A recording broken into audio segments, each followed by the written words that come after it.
There are conspiracy theories, and then there are government plots so wild, so cartoonishly evil, that they sound like conspiracy theories, until you find out that they're 100% real. Today we're diving into one of the most shocking declassified plots in US history. Operation Northwoods. A plan by America's top generals to kill American citizens, sink US ships, and stage terror attacks across the United States. All to try and start a war with Cuba. I'm King Trout, and despite the fact that I've performed on stage in front of literally thousands of people, I still get social anxiety when I go to the grocery store. Gentlemen, strap in, and ladies, strap on. This one's gonna make you rethink just how far the government's willing to go when it comes to national security. Our story begins on January 1st, 1959. A scruffy-looking revolutionary who bears a striking resemblance to Justin Trudeau leads his forces into Havana, Cuba. The revolutionaries overthrow Cuban leader Fulgencio Batista. To most Americans, Batista was a corrupt thug. But hey, he was our corrupt thug. US companies owned huge swaths of Cuban land, sugar plantations, and utilities. They were even starting to build hotels and casinos. Cuba was going to be the paradise vacation of the 1960s. Until little commie Castro came to power. Castro started talking about land reform and kicking out foreign interests. And by 1960, Castro's regime had started nationalizing US-owned businesses and was getting kind of cozy with the USSR. The Eisenhower administration started freaking out. Commies? In our swimming pool? Not on Ike's watch. In March of 1960, he signed off on a plan to bring about the replacement of the Castro regime. A plan that eventually turned into the Bay of Pigs invasion. By January of 1961, JFK takes office, and just 3 months later, on April 17, 1961, the Bay of Pigs invasion crashes and burns, horrifically. Over 1,100 Cuban exiles are captured. Castro's stronger than ever, and on the international scale, JFK looks kind of like a dumbass. After the Bay of Pigs failure, the Pentagon and CIA are desperate for a do-over. Enter General Lyman Lemnitzer, chairman of the Joint Chiefs of Staff. Despite being a decorated World War II hero and one of the most powerful men in the world at the time, I will still make fun of him for being named Lyman Lemnitzer. That sounds like the name for a cartoon turtle. I digress. In 1962, Lemnitzer and his team are dreaming up ways to sell the American people on another war with Cuba. And on March 13th, 1962, they finally had it. They formally presented their plan, Operation Northwoods, to Secretary of Defense Robert McNamara. This wasn't a vague concept. This was a full-blown plan for terror. They were going to sink a U.S. ship near Cuban waters and blame Castro. They were going to stage a drone plane shoot-down with fake college students on board, and even record fake funerals. They were going to bomb U.S. cities and blame Cuban agents. They were going to fake attacks on Guantanamo Bay. They were going to hijack U.S. ships and planes, all to stage Cuban aggression. But we'll get into those grubby little details here in a minute.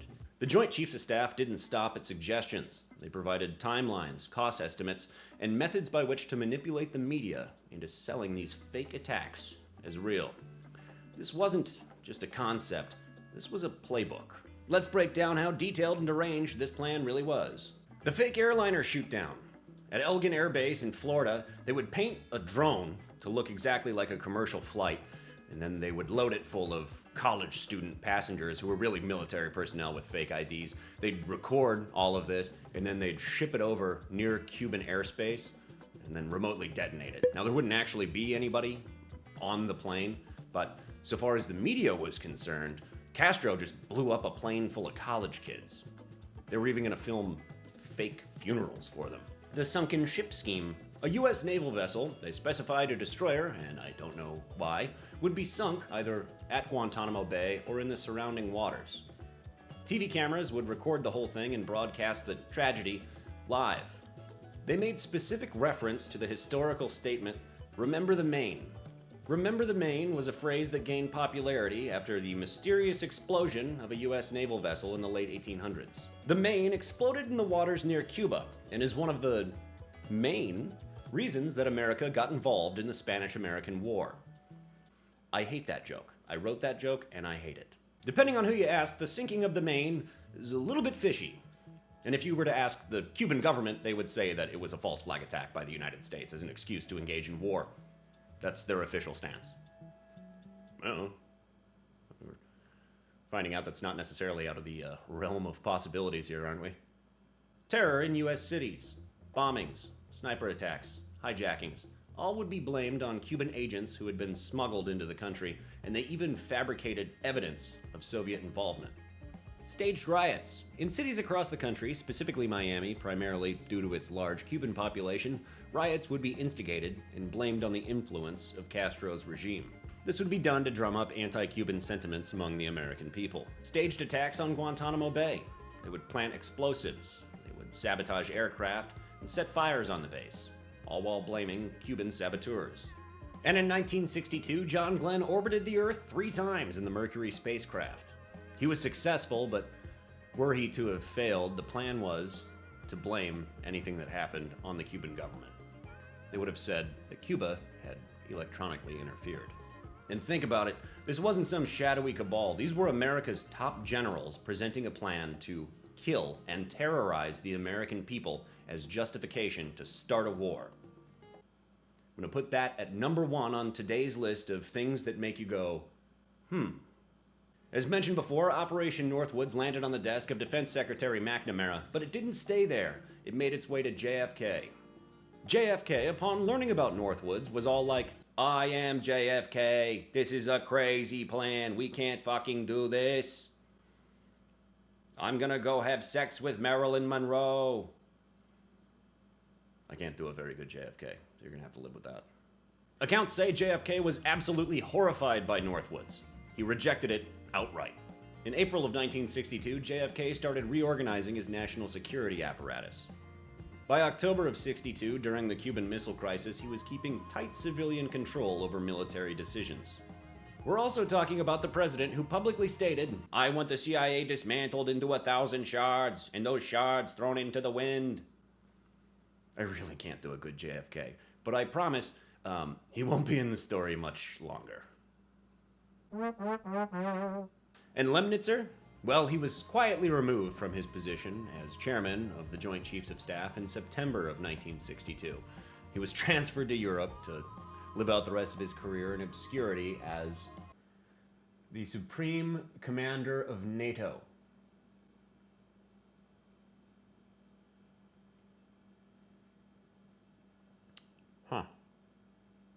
Northwoods stays buried for decades. It's only in 1997, after the Assassination's Records Review Board, which came as a result of the 1992 JFK Records Act, that these documents came to light.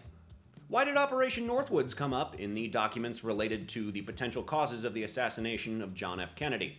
Well, if you ask the powers that be, there is no evidence of any correlation between these two events. And they can be trusted, right? Right? Right? I'm sure that Lemnitzer wasn't upset over the fact that JFK took all of his power away from him, Lemnitzer being the replacement for his buddy, Charles Cable, who was the previous chairman of the Joint Chiefs of Staff, who was fired by JFK after the Bay of Pigs invasion. Charles Cable, again buddies with Lemnitzer, who coincidentally is brothers with the mayor of Dallas, where JFK was shot in 1963. I'm sure those things are not connected at all. Just for shits and gigs, though, let's go ahead and throw that up at number 2 on today's list of things that make you go, Regardless, when the public saw these documents, it was a bombshell. It's no longer a crazy whack job conspiracy theory to think that your government is plotting false flag operations to pull us into a decades-long war. When have we seen that before? Northwoods became Exhibit A when it comes to government manipulation of the official narrative. Whether the conversations about the Gulf of Tonkin or 9/11, Northwoods is going to come up. Operation Northwoods isn't just a Cold War anecdote. It is a powerful case study in regards to what the most powerful people in the upper tiers of our government are willing to do if they feel as though the ends justifies the means. The most powerful men in America drawing up a plan to attack the nation that they've sworn to defend. They've done it before. They'll do it again. I apologize for the sweat and the wardrobe change. YouTube might be the easiest gig in the world. Regardless, I'm incapable of sitting still for more than 2 hours. I had to go limb up some trees and weed whack or spin trim or whatever regional term you use for the motorized device with the spinning plastic wire that cuts down plants. Whatever. When I say touch grass, I mean that literally. Go outside and physically touch grass. What did we learn? What can we take away from this? Again, as always, don't trust the government, for starters. Secondly, I mean, we have proof, evidence that this was a plan. The only reason they didn't go through with this is because JFK said no. And then, for some other reason, I'm sure, I don't know, could be unrelated, his head got blown open less than a year later. Probably unrelated, The Gulf of Tonkin incident, at the very least, highly exaggerated, but potentially a false flag. It pulled us into the Vietnam War just a few years later. Maybe because LBJ was willing to go along with the plan. Who knows? Oh, and something interesting in regards to the Gulf of Tonkin incident, the Rear Admiral, in charge of the fleet that was attacked.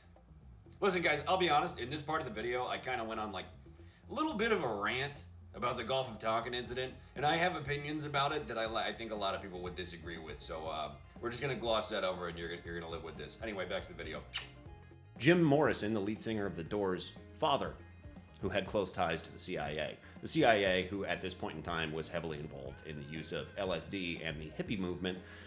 Probably, again, just a coincidence. Who knows? It's crazy. It's whatever. You can watch a video about that by me here or there or wherever the link will pop up. What if, hypothetically, obviously, there were a terrorist attack against the United States of America that was staged in order to pull us into a decades-long conflict wherein a certain select group of people profiteered? Who knows? Anything's possible. And that's what we learned from Operation Northwoods.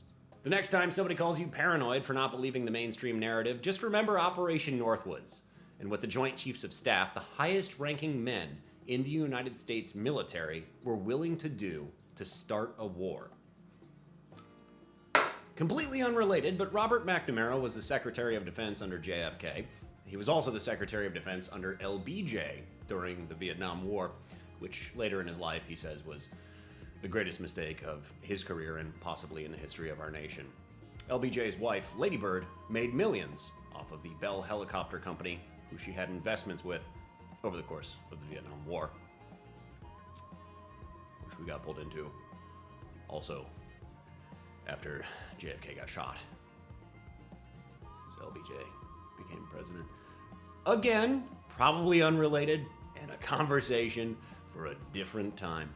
Anywho, as always, I've been King Trout. I'm serious when I say go outside and touch grass. I'll see you when I see you. Love you. Bye.